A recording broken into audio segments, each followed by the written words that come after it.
We're going to play some more games with Chatbot. Some diet nutrition games with Chatbot. Mrs. ChatGPT 5. Why is she a Mrs.? I don't know. But that's what I've decided. In one word, describe the carnivore diet. Restrictive. Yeah. Yeah, that's what I thought. So, well, it depends on what you mean by restrictive. Because here's what I would say about something being restrictive. What's really restrictive is being bedridden with diabetes, with autoimmune conditions, skin issues, psoriasis, eczema, being bedridden with hypertension even sometimes, POTS, I don't know, obesity, subsequent joint problems as a result of that, inflammation, all of that stuff. I would tend to think that that's restrictive. And if the trade-off is, well, you get to eat all the donuts that you want because, well, that's what's really unrestrictive. You should be doing that because it's part of a balanced diet. It's like those commercials. Oh, it's part of a balanced breakfast. What are you talking about? What? My Fruit Loops are part of a balanced breakfast? Are you kidding me? What if the breakfast is Fruit Loops only and an orange juice? Gotta get that vitamin C in. Anyway, if that's the trade-off, I think that we need a paradigm shift then. What do you think? So get the out of here with restrictive. It's liberating. This gets into the distinction between, is self-discipline restrictive or is that liberating when you actually learn how to tame yourself? It's a paradoxical sort of counterintuitive reality, but it doesn't make it any less of a reality. So okay, that's great. So in one word, describe the carnivore diet. Okay, how about this?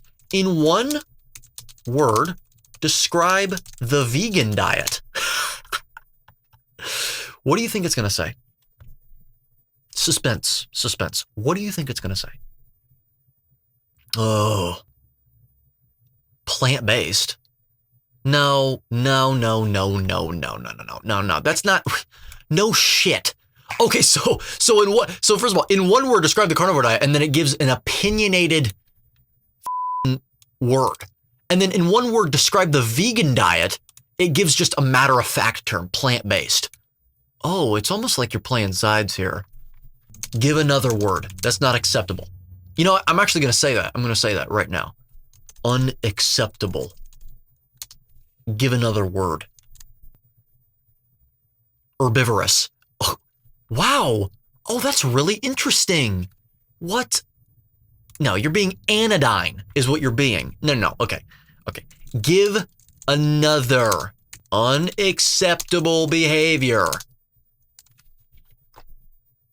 Cruelty-free. That was what I was waiting for. Cruelty-free? Oh, it's free of all cruelty. First of all, have you seen the average vegan? Cruelty-free my asshole. It is not cruelty-free. Are you kidding me? Not to mention, let's talk about all, oh my God, as trite as this is, let's talk about all of the crop deaths and all the animal deaths that result from, I don't know, mass deforestation, which, by the way, I'm logically consistent. You don't want to engage in the tu quoque fallacy, the you too fallacy, okay? Deforestation happens for carnivorous derivatives as well, let's say.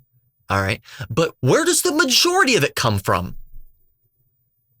You want to talk about cruelty to soil itself, by the way, too? What about the lack of nutritious soil as a result of constant, incessant recycling of soil without any organic material to enrich it again? From, I don't know, livestock because you've run it all off its own homeland, causing them to starve. What about the deaths that happen during the plowing and tilling process alone? What about the massive amounts of insects that die from the pesticide and herbicides that are used on plants in mass production of them? Because, by the way, you're not going to, this is what's so funny to me. Most vegans and carnivores too. I'm not saying that this is necessarily in isolation a bad thing. I'm just pointing out an irony that this is present in the vegan group more than it is the carnivore group, even if both of them share the same philosophy. Sharing this philosophy is ironic on one side, not the other. Vegans deride corporations. They always talk about big meat. Big meat. Yeah. Okay. And like, oh, well, corporations, they're just profiting off of sickness. See, that sounds like what we understand as well. The irony, though, is that you can't sustain a vegan diet without industry, without corporations. Can you sustain a vegan diet with your garden in your backyard? Can you do that? Really? Because let me tell you, if you are someone here saying yes, with all due respect, wrong. That's not true. You can't do that. Now, riddle me this. How much food does one cow yield? Well, months and months and months, up to over a year's worth of food. Excluding organs. Just consider the muscle meat. Do you know how much muscle a cow has on it? You know how much that muscle meat weighs? Yeah. So if you eat 1 pound of meat a day, if you eat 2 pounds of meat a day, well, one cow can last you a pretty damn long time. One. This is logic as opposed to empirics, which is the undergirding element of empirics in the first place. So cruelty-free my... Are you kidding me? That's what I was waiting for. I was just provoking, because you know what? Spoiler. Look at this. This is a conversation that I had with ChatGPT a little ways back, a few days ago. In one word, describe the carnivore diet: restrictive. So that was constant. That maintained consistency. I want to be authentic, okay, for these. So I didn't just, pretend like I was having this live conversation. I wanted it to be a live conversation, so I tried to recreate this. But I saved this one. In one word, describe the vegan diet: compassionate, which is basically the same damn thing. That's what I was provoking it for. Recently, it seems like they changed a little bit to be like more objective. Oh, it's plant-based. It's herbivorous. Because I'm a sanctimonious, and I just want to be objective here. I don't want to include any of my or insert any of my preconceptions or prejudices about certain things into the responses. Of course, I want to be objective. I want to be unbiased. Really? In one word, describe the standard American diet. Ready? Okay, let's see what it says. Processed. Okay. Now define processed, Mrs. GPT-5. Because that is up for subjective interpretation, isn't it? My ground beef, really my ground pork, in the fridge. Yeah, new kick. Pastured, don't worry. That is processed, isn't it? Because it was processed. It's in a little roll. But of course, yeah, really, I like to use the word ultra processed. But fine. We all know that. We all get it, right? Except for the fact that also many vegan variations are processed as well by that definition. And then finally, let's get into the really propagandistic stuff. Okay. I don't know if you can get more propagandistic than veganism. Good thing that's dying out. In one word, describe, at least from my perception, maybe it's not, I have no idea. In one word, describe a balanced diet. God, for the love of all that's good and holy, let's see. Wholesome. Oh, it's so wholesome. Oh, because if you balance everything under the sun, then it's wholesome. Oh. Tell me what animal, one animal in the wild that has a balanced diet in the sense that it is completely in the center. By the way, there's actually a better way of going about this, of responding to this nonsensical, again, propagandistic claim. When you look into logical fallacies, which I implore you, if you have not done this, just as a framework to notice in your own speech, in your own arguments, but also in other people's arguments. You should just look up a list of all of them, informal and formal fallacies, and just memorize them. Understand when to identify them. It's really useful. There's one called I believe it's called the middleman fallacy. The middle ground fallacy. That's what it is. Middle ground fallacy. And hence its name, it's the idea that the argument that is correct must be in between two extremes. Has to be. So if one side believes that, well, I actually just did a video on this recently, germ theory versus terrain theory. And by the way, I appreciate your feedback. I think that the most salient problem in that little discussion is actually what germ theory and terrain theory even are, definitionally speaking. I think there's an issue with definitions because some people actually said, oh, well, Eddie, what you're describing is terrain theory. And if that's the case, then yes, I believe terrain theory and germ theory is bunk. But I mean, I think what I said in the video was based on the definitions that I perceived to be the definitions. It was a mutually exclusive thing. That's sort of a middle ground, right, between two extremes. But the fallacy would be me saying that argument is correct because it is between two extremes. That is a fallacy. It's like the people that are like trying to be, they're centrists. Oh, the truth is always somewhere in the middle. That actually, if you phrase it like that, that's actually not fallacious. If it happens to be the case that the truth is always somewhere in the middle of two extremes, that's not fallacious. To say that the truth must be between two extremes, that's actually the fallacy, right? Okay. But anyway, this is an example of exactly that, actually. This whole balance. Okay. Well, there's just so many conflicting ideas about what you should and shouldn't be eating. In reality, Occam's razor, it's just right in the middle. The truth is somewhere in the middle, always. No, that is a fallacy. I'm sorry, it's a fallacy. You can't be saying that. It's wholesome. And it's good and indicated because it's wholesome. No. Okay? No. We not only do we like to be indicated as by the way, when it comes to diet and lifestyle, merch in the description below, by the way. That's a little peek of that. You get indicated as shirts. Also, association doesn't equal causation shirts.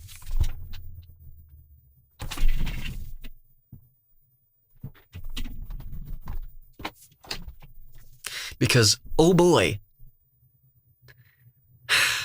that never gets old. By those. Not only do we like to be like that with respect to lifestyle and, eating behaviors according to the Darwinian principles of evolution, but also we like to be that way when it comes to our arguments, the truth. We don't like to deviate away from the truth. So, anyway, this is a classic example of that. And what else should we try? Like in one word, describe Edward A. Goki. This will be fun. Does it know me? There's not a ton of widely documented information on Edward A. Goki. But based on what's available, one word that captures his essence could be inquisitive. Oh, yeah. Yes. Here's how that fits. He's a young content creator. Oh, gosh. Don't water me down to that. Around 21 as of early 2025, driven to challenge mainstream health beliefs and share alternative nutritional perspectives, traits that imply a deeply inquisitive mind.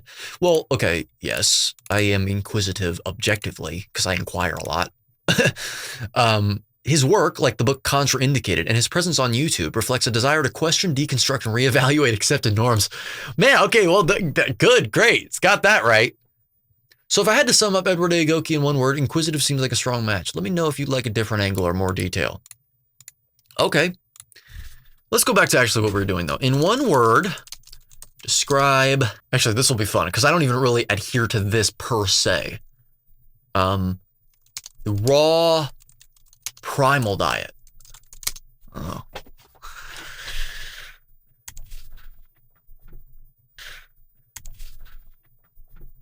Uncooked. What the...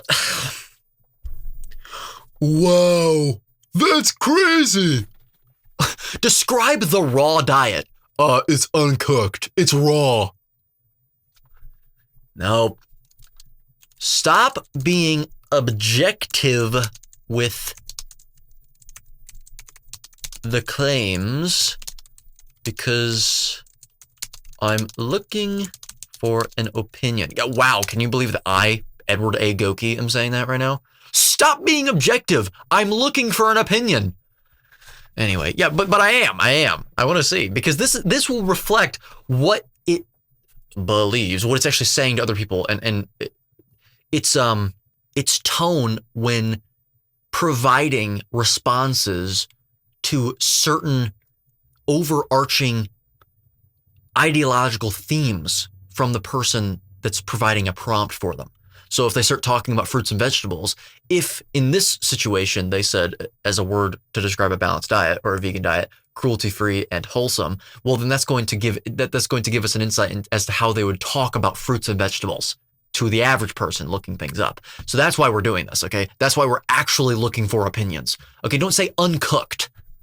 That's not... Stop being objective with the claims because I'm looking for an opinion. You knew how to respond with the balanced diet and the carnivore diet, as if there's one carnivore diet, which there isn't. I'm just trying to simplify for the sake of the AI chatbot here. So step it up. Primal. That's not an opinion. Does that sound like a opinion? ChatGPT? Fair point. Primal sounds more like branding than an opinion. If we're going for an actual opinionated one-word take on the raw primal diet, extreme. Good, so a relative term. Okay. All right. Extreme. Well, the carnivore diet's extreme. What's your frame of reference? Okay, this is why I like logical consistency, because if you want to argue against the primal diet approach, which, by the way, again, same thing with the carnivore diet, there's no the primal diet. There's variation around that, but typically the common denominators is that it's raw and there's very, very, very minimal carbohydrates in it. So anyway, if you're wanting to attack that for some reason, well, you're gonna have to find some better arguments than, well, it's extreme though. Because effectively, isn't that just an appeal to tradition fallacy? Because when they say extreme, it means a deviation that's too far away from the norm. I mean, okay, how about give another one? Intense. Another radical. This just goes to show that, you know, propaganda is still quite ubiquitous, isn't it? It is still quite ubiquitous and endemic, even in the AI chatbot realm. And this just goes to show you need to be careful. You got to be careful. Still. So, with that being said, eat your carnivore diet. It's fine. Don't worry about it. It's not restrictive because, once again, what's actually restrictive is things like diabetes. Okay? By the way, not insulin resistance, diabetes. There is a distinction for any critics watching. If you're a critic, I got my eye on you. Just like you got your eye on me. Anyway, time to be more mellow now. If you enjoyed the video, leave a like, subscribe to the channel. If you haven't subscribed yet, what are you doing? What are you doing? Especially if you're a critic. Come on, subscribe. Come on. I know you want to do it. Leave your thoughts in the comment section below. And also, if you want to know how I think, why I think, what I think, how I arrived at my positions, what my story is, etc., well, as ChatGPT so kindly alluded to, I would recommend buying my book, Contrainidicated, a closer look and revision of mainstream health axioms that have perpetuated illness, disorder, and disease for over a century. If you have not bought that book already, second edition is out now, link in the description below for paperback, hardcover, ebook, and self-narrated audiobook version, because you know that I'm all about authenticity. And if you didn't, well, now you do know. And finally, let me say this bluntly. Most nutrition coaches out there are winging it. No credentials, no science, just empty opinions, regurgitated garbage, and maybe a six-pack on Instagram to back it up. But here's the kicker. They get taken seriously because they call themselves coaches. That's all it takes. There are zero legal requirements to slap on that label. Zero. But what if you could be something more than a self-proclaimed expert? What if you could become internationally accredited, backed by real institutions, and mentored by people that actually know what they're talking about? Like carnivore coach Peter, who's been coaching people for over 20 years. Like Dr. Sarah Zaldivar, like Dr. Abs, and yes, myself. We're the ones behind a carnivore-based certification program that goes deeper than the surface-level macros and meal plans. We're talking the Randall cycle, vitamin C, cholesterol and heart disease, gluconeogenesis and ketone metabolism, dopamine, food addiction, and how glucose damages your cells at a chemical level. And you get the opportunity to sit down, live, face-to-face, with me, through consultations, which you may have seen already. If you've ever wanted direct access, at the moment, that's the only way to get it. We've paused enrollments for the summer, but the waitlist for September is open now. So if you're serious about becoming a certified nutrition coach that can speak with doctors instead of being dismissed by them, and if you want to stand out in a sea of clueless health influencers,